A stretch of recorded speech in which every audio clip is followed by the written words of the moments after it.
Hey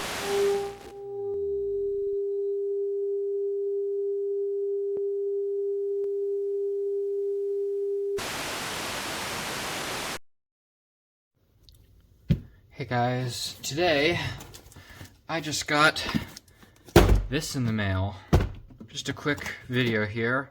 So I'm currently working on a bunch of different modulators in my house to have different channels and things on. One of them has a Raspberry Pi, one of them's already has a converter box on it, one of them will have a security camera, etc. But I thought I need another one, and I can't use those insignia ones that everyone loves. So I thought, hey, it's only a few dollars more. Let's get a new one and unbox it and get the real 2009 experience.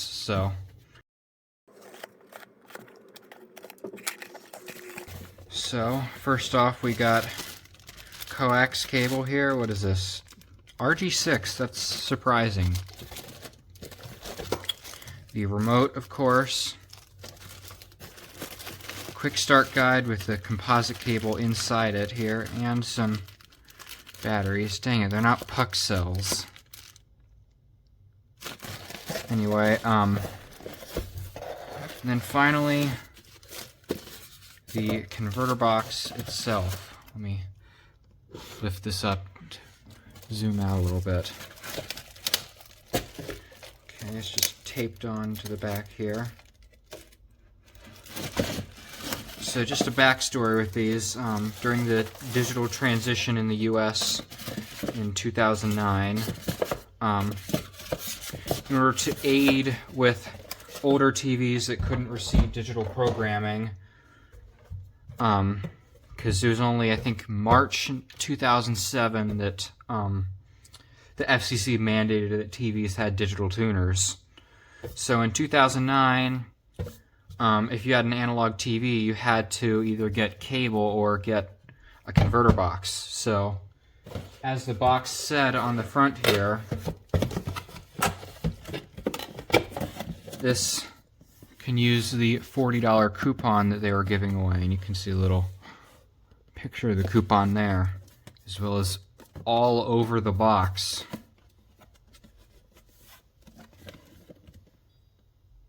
So, oh, I just missed this. It has a little quick guide on here. So, anyway, so yeah, here's the box itself. I've never seen one of these that looks perfect like this.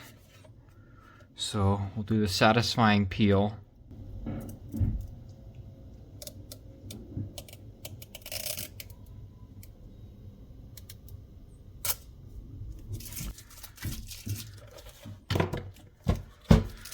Alright, I'll set this aside.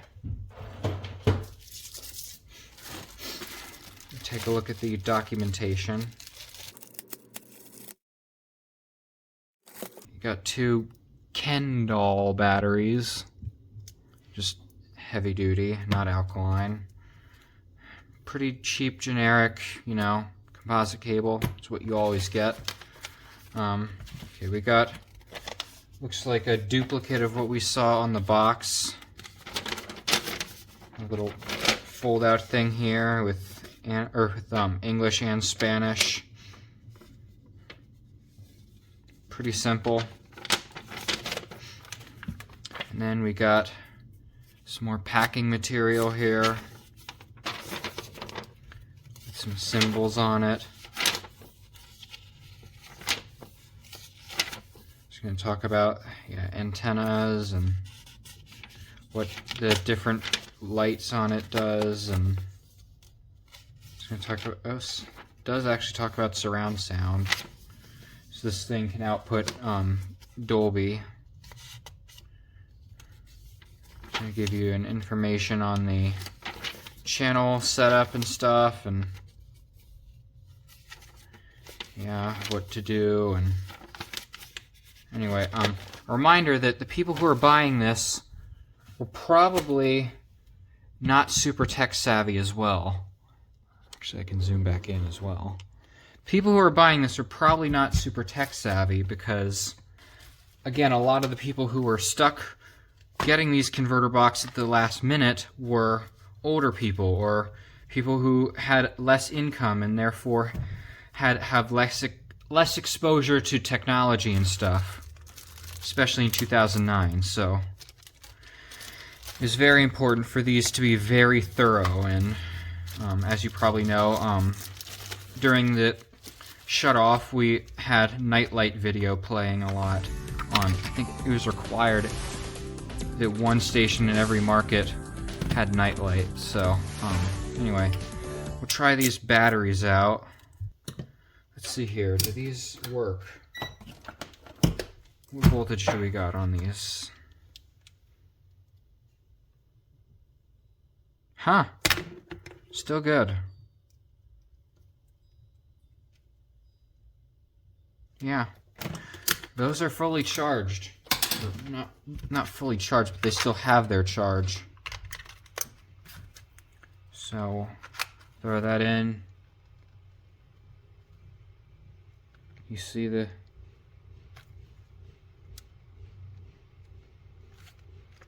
Is it? I don't see anything coming through the remote. You should normally be able to see a light when you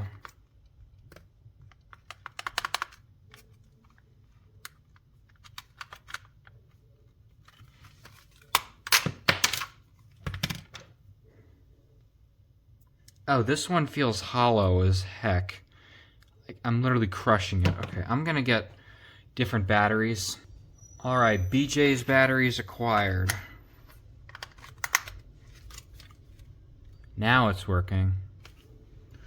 So yeah, these batteries must have immediately died. Anyway, lights back on. Watch your eyes.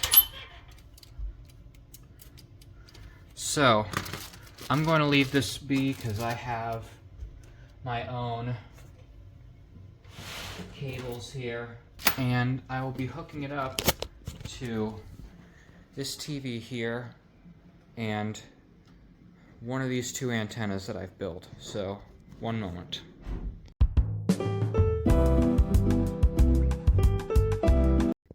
I just realized I was not filming, so anyway, we plugged it in, it's hooked up here, and the antenna's here. It will probably not find many channels because it's down in the garage here.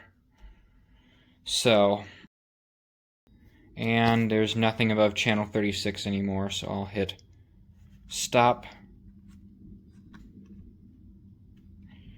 and exit.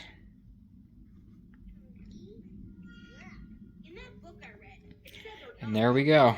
I think I'm okay doing this. This is PBS. So, interesting thing about these was that,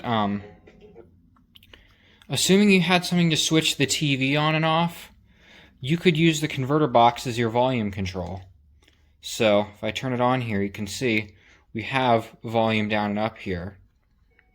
And that's not for controlling the TV's volume. It has its own built-in volume control. Which is really nice, because then older TVs that didn't have a remote now suddenly had volume control. You can see this is the one for the TV itself. It's a different interface. So we'll quickly go through here. We also have a mute button, which is really ugly. But menu brings this up.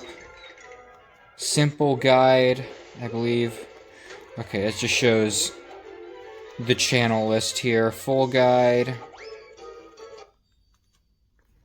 Shuts it off and lets you go channel to channel, and it will populate it as it tunes them in. As you can see here. And it will also get the time, which this is wrong, it's 1:08 right now.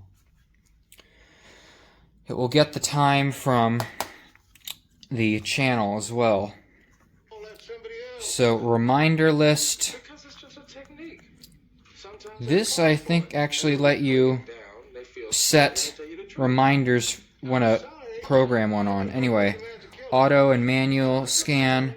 Unfortunately, unlike the insignia boxes where you can manually switch, manually go to the RF channel, which is why DXers love it so much, this can't. You have to actually scan it, or optionally you can type in the RF channel. No, sorry, no, you can't even do that. So you have to auto scan this one. Screen setting, you know your typical things there, and 4x3 or 16x9. System settings, this stuff. Parental controls is parental controls. Closed caption is closed caption. Customization. Ooh. It's kind of interesting. Most closed captions don't let you change it. Time zone. Might have to switch off daylight saving there. Smart antenna. This box has a connector on it for a smart antenna, which nobody seems to know what it's for. I'm sure there's something about it. Info. There.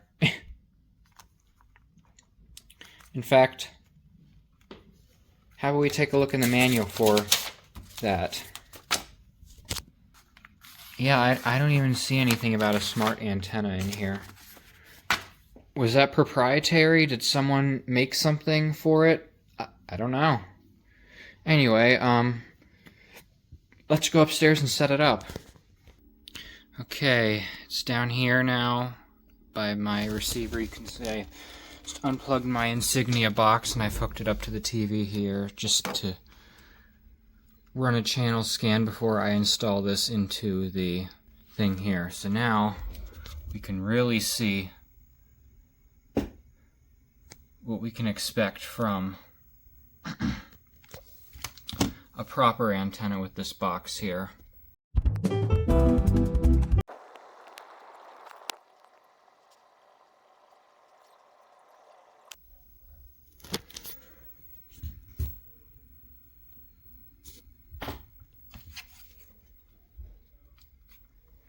Alright, 84 channels. That's more like what I expect. So this thing I'm probably just going to leave on channel 5 just because that's the modulator that I have it set to, is channel 5, so it'll make sense. So let's do that. Alright, got it set up here. You can see what I'm working with right now. I have channel 10, which is running things off of this Raspberry Pi. It's a channelized cable modulator, but it's on channel 10, so it's VHF. Then this one here, this AM series one that I recently got, which also still has this little booklet and everything.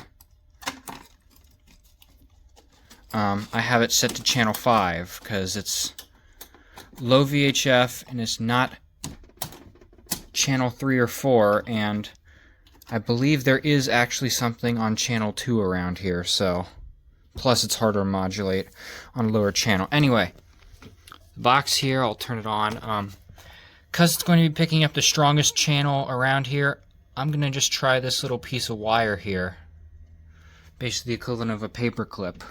So we can head over to the TV here. Realize that I don't have the remote for it over here, and tune it to channel 5. And now we can see the feed coming in from the converter box, which has this dot crawl for some reason. I don't know why. Okay, it goes away if I turn the antenna. That doesn't matter, you get the point. And yeah, we're going through elections right now, so every candidate is running their stuff ad nauseum. So anyway, As you can see here, it's now broadcasting there. If I switch off, or if I unplug the transmitter, rather, you'll see, wrong one, you'll see